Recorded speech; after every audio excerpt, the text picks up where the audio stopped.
We have been, I had this, I bit off way more than I can chew. January 1st, I popped off and said, we're going to start in Genesis 1 and we're just going to work our way through. Here we are 7 months later and we're on Genesis chapter 25. Well, we're at a breakneck speed. So if you have your Bible, turn to Genesis chapter 25. This is a little section that we may be on for a few weeks. I'm just telling you now. And this is one of those that's going to involve Terry and I doing a team teaching thing. And I thought we were doing that today, but no, I'm teasing. On her way this morning, she goes, I don't know about that today. So that's why the table and 2 stools are not here. But if I finish in like 5 minutes, I'm going to go, okay, Terry, it's your turn. No, I'm playing. All right, are you there yet? Genesis chapter 25. Wednesday night we looked at Abraham has just died. And that saddens me because we've spent so much time with Abraham and getting to know him, and God has taught me so much through Abraham. But Wednesday night at Bible study, we dealt with the death of Abraham. And so now we're moving on to, remember Abraham and Sarah had a son whose name was Isaac. Good. And Isaac, remember, Sarah died and Abraham said, I've got to find Isaac a wife. Remember? And he sent his servant back to the old country, and the servant said, God, just show me the one. Kind of like what we just prayed. Show me the one. Let it be the one who comes down with a pitcher, who's getting pitcher, and she offers me a drink, and then offers to give water to our camels. And so sure enough, here comes this drop-dead gorgeous young woman, and she comes to the servant and says, could I give you a drink and could I water your camels? And we unpacked all of that. So that woman's name was Rebecca. So Isaac and Rebecca married, and they are now having children. So this is 20 years later. They've been married 20 years. They've had no kids. And like his father Abraham, Isaac began to pray that God would give children to his barren wife. And so she becomes pregnant, and that's where we're picking up, okay? Chapter 25, verse 19. This is the account of Abraham's son Isaac. Abraham became the father of Isaac, and Isaac was 40 years old when he married Rebekah, the daughter of Bethuel, the Aramean from Padan Aram, and the sister of Laban, the Aramean. We're going to get to Laban pretty soon, and that's one of those you go, boo, boo, yes, boo. Okay, Isaac prayed to the Lord on behalf of his wife because she was barren.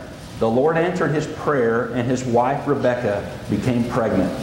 The babies jostled within her. Amanda, you're a mom of twins. Did the babies jostle within you? Okay, yeah. And I'm sure you didn't do this. She says, why is this happening to me? Okay, all right. And so she went to inquire of the Lord. And the Lord said to her, 2 nations are in your womb. Okay, let's stop right there. I'm going to chase a rabbit, okay? Now, what he's talking about is 2 nations that are coming one day. But here's what I want you to see. Dads, I'm chasing some little Father's Day stuff. I have to see my children as there's a nation right here. And there is a nation right here. And I have 9 nations coming. And so when I begin to see my children as nations rather than Annie, it changes everything. The paradigm changes. And I begin to see that what I am doing as a dad, as a father, is I literally am impacting generations and nations. And so all of a sudden, then, oh, she's so cute. Okay, you can get away with that. That's not going to... All of a sudden, the things that I might overlook, the things that I might whatever, all of a sudden, when the paradigm shifts and I go, I'm talking about a nation here, the children's children, and what is going to be passed down through me as a daddy, as a father, everything changes. Does that make sense? Now, they are cute and I'm not, but as I begin to see in the distance And what we're going to see in a minute is one of these two nations that are jostling, one of them's name is Esau. He didn't see down the road very far, and it cost him dearly, and that's what we're going to unpack today. So I just grab hold of that. Again, this is one of those sermons where I've been praying, God, the way that this is going to happen is you're going to have to be revealing things through your Spirit, that where God may say right there, God may take that and just wear you out for the next 30 minutes, and you may not hear one more word, and that's fine. The way we receive and grow is by revelation of the Holy Spirit, when He takes the Word and begins to do something inside of us. Okay, so let's keep going. The Lord said to her, 2 nations are in your womb, and 2 peoples from within you will be separated. One will be stronger than the other. Here's this. And the older will serve the younger. That's not good, okay? All right, so when the time came for her to give birth, there were twin boys in her womb. The first to come out was red, and his whole body was like a hairy garment. And so they named him. So I just saw a face, and it goes. I won't tell you who it was. Kind of back in that Williams clan. Okay, all right. So here's this one, and so his name is Esau, which means hairy. Okay, so his name is Hairy, and in a little while, his name is changed to Edom, which means red. So his first name is Hairy, and then his name is Red. Okay, so after this, his brother came out with his hand grabbing Harry's heel. So Esau is born, and coming out is his hand with a hold of his heel. And so they named him Trip. That's what Jacob's name means, to trip. It also means usurper.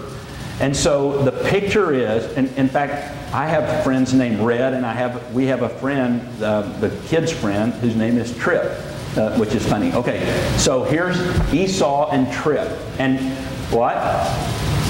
Okay, so here they are, and the picture is that Jacob already, even in the womb, was trying to hold back to take the place of Esau. Okay, so stay with me. This is awesome. And the boys grew up. Now, I have to tell you that of all of the years I've read through the Bible over and over and over and over, I gravitate toward Esau. I've always thought I've just given this bad rap to Jacob, and you'll see why. I mean, he deserved a lot of it. But in the end, the beautiful picture is we see the grace of God in the life of Jacob. We won't get there for a couple of weeks. But anyway, Esau was more like, he was athletic.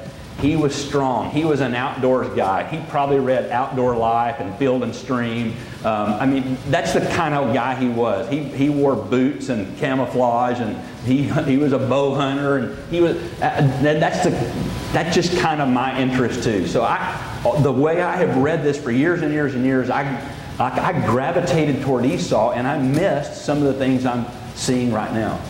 Jacob, on the other hand, was a mama's boy. How do I say this without just like being offensive? He stayed home and watched HGTV, Rachel Ray, Paula Deen, and got the butter recipes. No, I'm playing. Okay, that's a joke at our house. Anything Paula Deen is like, that's 4 sticks of butter. That's why it's so good. Okay, so Jacob is he's a mama's boy. He's an inside guy. He likes all more domestic stuff. And so already you can see as they're jostling each other in the womb, and now they're growing up. And honestly, ladies, and you're going to go, I've never understood that, but there's something about those two personalities that clash. The athletic, strong, the guy in his leather jacket with the patches all state, and then the little. I better stop. I better stop because they're going to. Oh, never mind. All right. So he's an outdoorsman, all-American type. But here's the problem. Esau had no desire or capacity for anything spiritual. And this is what I've missed in the past and what I'm seeing now. So he had all of that exterior stuff, and yet inside there was no desire for anything of any capacity for the things of God. On the other hand, Jacob, who I kind of shied away from, even though it's hard to see in here, you're going to see that he really did have a desire for the things of God and a capacity for a spiritual life. So Esau kind of represents the flesh. Okay, but here comes the problem, and you can see this from a mile away. Watch this. The boys grew up. Esau became a skillful hunter, while Jacob was a quiet man staying among the tents. Isaac, who had a taste for wild game, loved Esau. And Rebekah loved Jacob. Uh-oh. I mean, when one parent favors one child over another, and this parent favors, I mean, you can see this one coming. There is a train wreck fixing to happen. Isaac preferred Esau's adventurous, exciting, impulsive kind of spirit, and really kind of lived his life through him. He liked what he cooked and hunted and that kind of thing. Loved the venison he brought home, and Rebekah loved Jacob more. So, keep in mind that Esau, spiritually, there was no desire there. So, let's keep going. Once, when Jacob was cooking some stew, Esau came in from the open country, famished. And he said, "Quick, let me have some of that." This is funny. Again, I'm not a Hebrew scholar. I read a lot of books. But the original language here he goes, "Quick, give me some of that red stuff." He was so excited he forgot the name of the dish. Just give me some red. He kind of got tongue. Okay, I guess that wasn't as neat to you as it was to me. It was awesome. I'm famished, and that's why he's also called Edom. Okay, so Edom meaning red. And Jacob replied. So Jacob, this conniving little, well, I'm going to give you a nugget kind of guy. Come here, Jacob. He sees it, and here's his chance. Okay, so he's grabbing at the heel from birth, and now he sees another chance to grab because he's after something. And he says, "Wait, okay, I'm going to give you some stew, but first sell me your birthright." What was the significance? What was the value of the birthright? Here's what it was. Basically, it was three things. It involved the succession to, the first thing was that the firstborn son was really the next in line as the father. The firstborn got basically the title, the authority of the father. So when daddy's not around, the firstborn is in charge. He's like charged from the father. The second is that the firstborn got a double portion of the father's property. So the firstborn gets double, then he gets twice as much as every other child. So being the firstborn had its, and Terry's a firstborn. We have, of course, our firstborn, and I wish we had time to chase this rabbit, but the firstborn, most of the time, deserve a double portion because they're like our experiment. Like, our firstborn, I mean, we made so many mistakes, and bless his heart, my kids on the front row go, "He shouldn't get double, I ought to get double." Anyway, so I don't know that there was anything involved like that, but that's part of the inheritance of being the firstborn. And then thirdly, the firstborn functioned as, he was next in line to be the priest of the home. So there was something very spiritual about it as well. Okay? So Esau comes in and he goes, "You want my birthright? You can have the birthright. That's of no value to me." But, wow, really? I mean, you see there where there's no capacity spiritually. And so he sells all that the birthright was, all that it was going to be in the future. And on top of that, don't forget that because of who he was next in line. The firstborn, whoever was born first, was the next in line for the seed that God had promised that would come through the line of Abraham that would one day be Jesus. Okay, so Abraham had Isaac, and now the seed was passed to Isaac. And then the seed that was coming would go to the firstborn. And so Esau sells even that for a bowl of stew. And that's what we're going to look at today and for the next week or two, okay? It had no value. And so Jacob he sees this, he's coming in for the kill. I'll tell you what I'll do. If you'll give me your birthright, I'll give you the bowl of stew. So for Esau, the present was everything. Right now, what's in front of me? This immediate gratification. And all of a sudden, he loses sense of what it might cost one day. See, here's the deal. Listen carefully, for every choice we make, we reject something. For instance, last night, Ben Howe, we stood and he made a vow and he said to Amanda Smith, I choose you and only you. And because I choose you, I reject every other woman. Every choice I make has a rejection.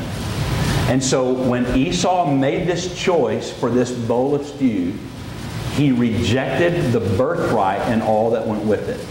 You with me? Okay, so over the next few weeks, first of all, turn to Hebrews chapter 12. This kind of helps explain it a little bit better. Hebrews chapter 12, almost to the end of the New Testament. If you see 1st and 2nd Timothy, keep going a little to the right. If you see 1st and 2nd Peter, you've gone a little too far, go back to the left. It's kind of packed in between those, okay? Hebrews chapter 12. So Hebrews chapter 11 is that incredible chapter about faith. And the writers keep going. In chapter 12, he's talking about the discipline of God. But then, I want to show you this. Are you there? I don't hear enough pages turning. Come on. Okay. There you go. All right. Hebrews chapter 12, verse 16 and 17. See that no one is sexually immoral. Okay, here we go. Or is godless like Esau. Some of you have the word profane. Is that what yours has, Joe? Yeah. The King James Version. Visitors, we teased Joseph. Joseph's dad, Big Joe, was a Baptist pastor for years and years, and I love to tease Joseph about the King James. It's like, that's the Holy Bible. Yeah, and Joe's mom. Okay. But anyway, actually that's the correct word here. That's what it should be. The word profane. See that no one is profane like Esau, who sold for a single meal his inheritance rights as the oldest son. Afterward, as you know, when he wanted to inherit this blessing, he was rejected. He could bring about no change of mind, though he sought the blessing with tears. I'm going to show you that in just a minute. So the word profane, watch this. These next 5 minutes are the most crucial, okay? The word profane means making what's holy common. Profanity is not just saying a cuss word. Profane is taking something that is holy and just making it a run-of-the-mill, everyday, common thing. Terry and I spent several hours yesterday talking about this and praying through this and getting ideas on what the next few weeks are going to be like. And we've got this whole list of things. Let me just give you a couple, okay?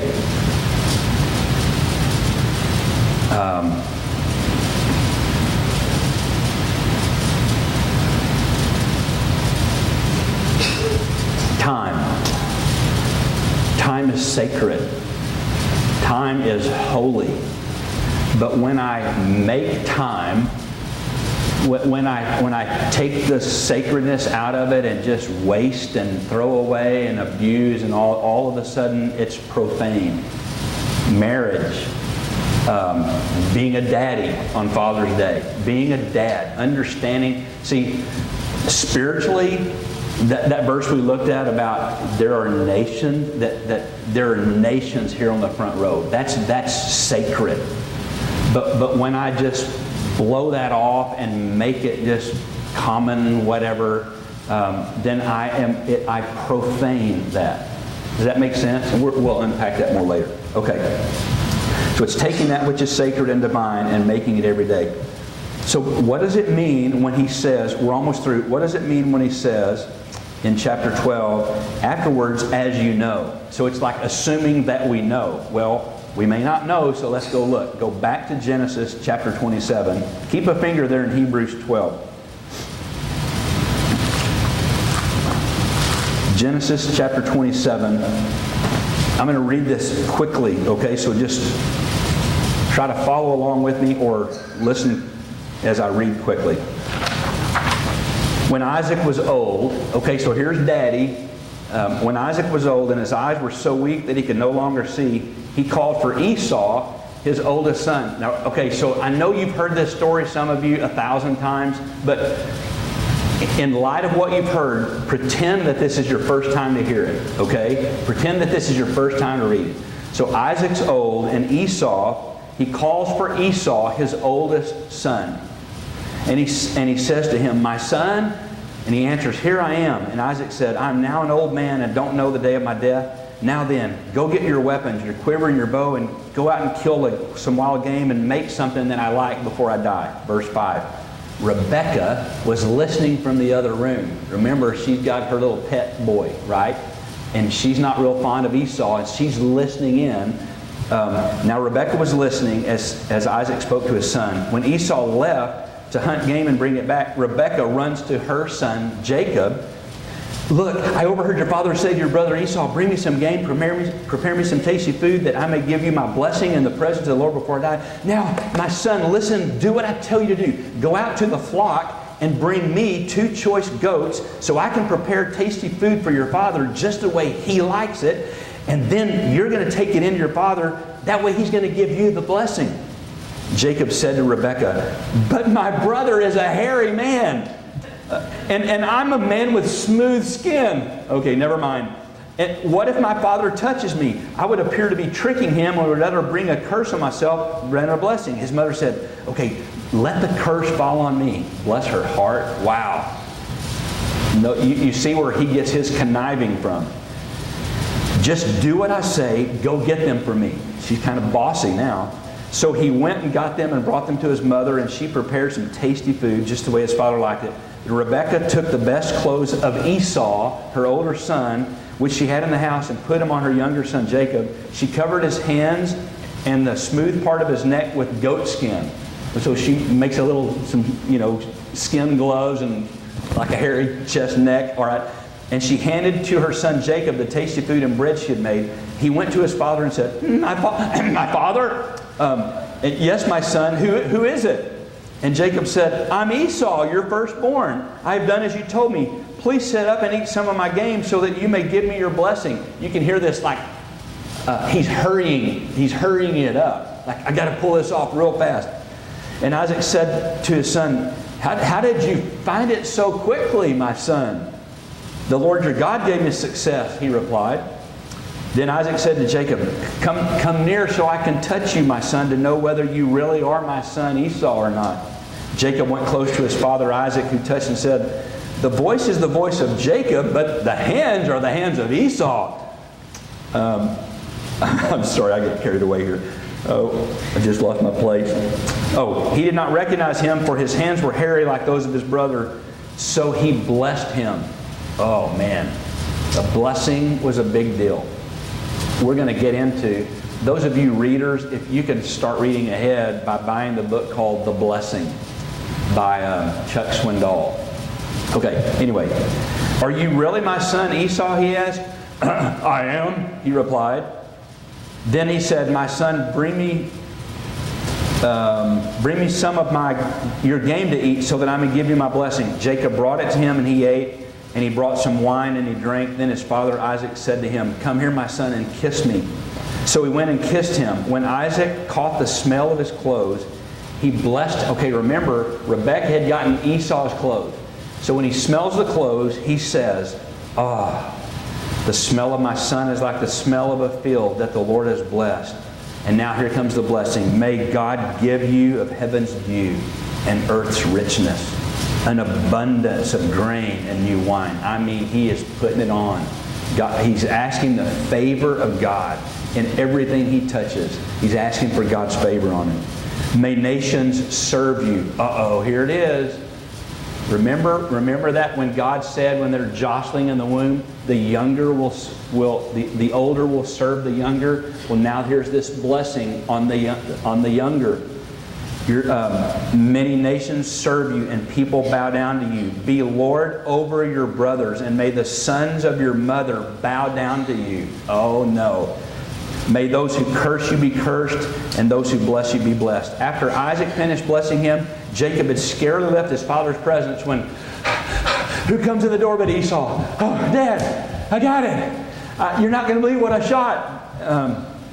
Taste some of this tasty food. And he said to him, my father, sit up and eat some of my game so that you can give me my blessing. And his father says, who are you?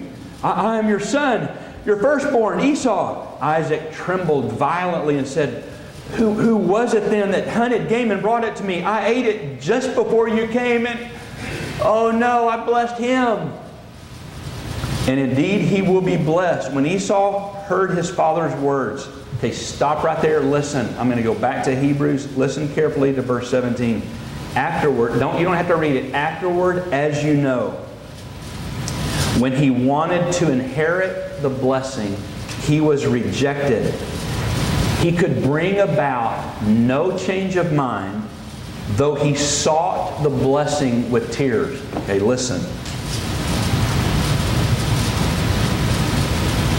When Esau heard his father's words, he burst out with a loud and bitter cry and said to his father, bless me too, my father.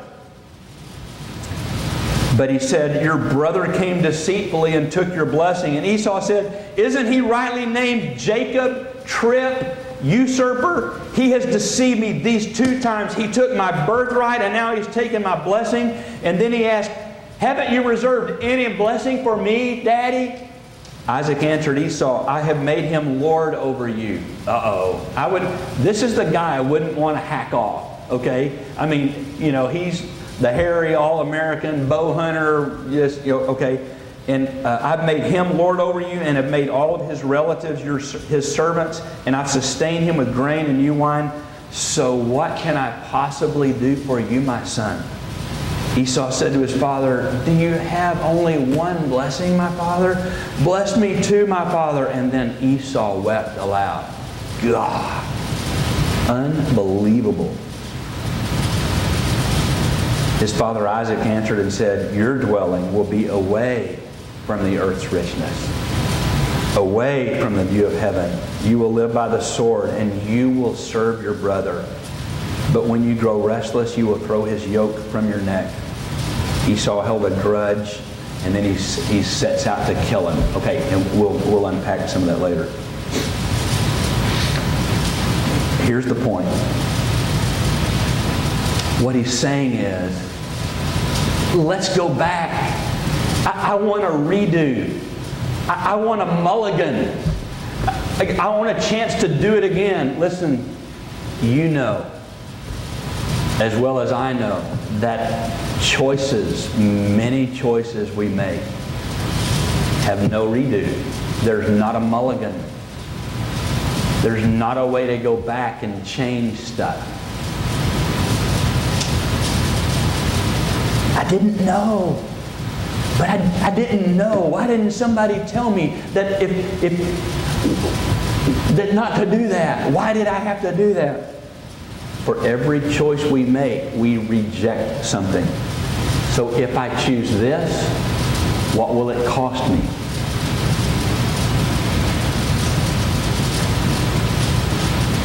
And so he finds no way to reverse what he had done. The sin he had committed had a consequence. And it was irrevocable. The dad said, there's nothing I can do. See, I understand, as I understand this, that there is a permanence to things. There is a permanence to, again, I'm making this Father's Day. This has so many implications. But there's permanence to the way I raise these girls on the front row. And there's a consequence for my neglect of certain things. And there's one of the definitions of mercy has to do with the consequence, has to do with the relief from the consequence of choices. I get all of that, and we're going to end up with a redeeming word about this. But this is what I meant about this is a heavy thing that I can't trade this for a bowl of the stew of the present.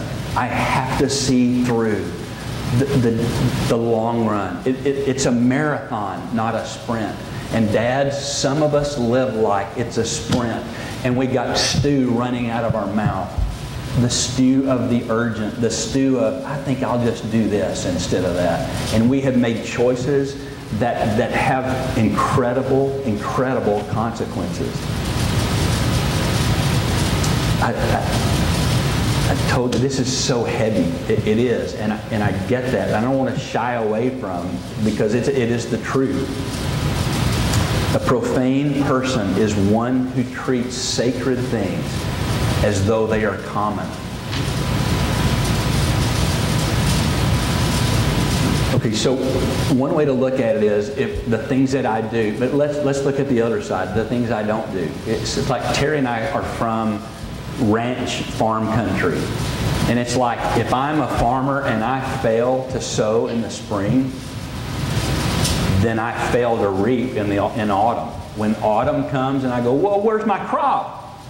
Well, you made a choice back in the spring, and you were inside eating stew instead of outside tilling and planting and so as a father, guys, on father, and moms, don't tune me out because this is on you too. It's like I have to be doing in the spring what I want to come up in the autumn. Make sense? And so instead of eating my stew of the moment, instead of eating the immediate gratification today of whatever, I have to begin to see things as sacred and not profane them by making them, blow it off. It's not a big deal. Really? It is a big deal when you begin to see that these are nations. Okay, almost done. Philippians chapter 3. I'm going to show you this. I'm not letting you off the mat. I'm just wanting you to catch your breath. Ephesians chapter 3, verse 12. Paul is writing to the church at Philippi, and he says, "Not that I've already obtained all this or have been made perfect, but I press on to lay hold of that which for Christ Jesus took hold of me." Here's why you're going to go, wow, that's a big stretch to jump from all that to that verse. Let me show you. See, some of us have not yet taken hold of what Jesus took hold of us for. That's one of my very favorite verses. He says, "I press on to take hold of that for which Christ Jesus took hold of me for." And so what Paul is saying is that Jesus took hold of me because there's purpose and destiny and plans and all for me. And so he took hold of me. And now I have to take hold of those things. I have to take hold of the very things that he took hold of me for. That's a tongue twister. And if I choose not to do that, then that's profanity. It's profane because that is sacred, and I've chosen to profane the calling of Jesus, okay? But watch this. It's not too late. Because the heaviness of this is, and I didn't go as far as I wanted to, but the weight of today is like, God, I've made choices that the consequence, like, it crushes me when I think about it. When I think about the consequence of my profanity over there, where I chose the bowl of stew rather than the nations, rather than generation, I chose the moment. And that choice has just like, it crushes me to the point where I can't hardly breathe. I mean, some of us sense that today. So that's what I'm addressing here. The point is, it's not too late. Why? Because Jesus, it says, has taken hold of us. Okay, what's this? Verse 13. Brothers, I do not consider myself yet to have taken hold of it. But one thing I do, forgetting what is behind and straining for what is ahead. See, here's the truth. I can move on from here. I can move on from today where I may have made profane choices. And there are consequences. But here's the deal. We punctuate them today. We put a period there today and go, okay, what's done is done. I'm not trying to be pie in the sky, que sera, sera. But literally, what's done is done. Okay, I can't undo my past. I can't undo choices I've made. I can't undo, whatever that is for you. But I can go forward. And so I punctuate this today. Today, what is this, the 15th, 16th? June the 16th, 2013 can be a punctuation in your life. And go, okay, that's done, and I can't change it. But I'm going to put a period here. Not a comma, not a hyphen, a period. And we're going to start a new paragraph. So what's happened has happened. We can't undo it. We can't. We can go cry like Esau, oh, Daddy, don't you have one? But like Hebrews talked about, he couldn't undo it even with his tears. And we can't undo some things. And so today we go, period. The old thing on the typewriter, and we're going to push it back over here. And now we're going to start a new paragraph. And so we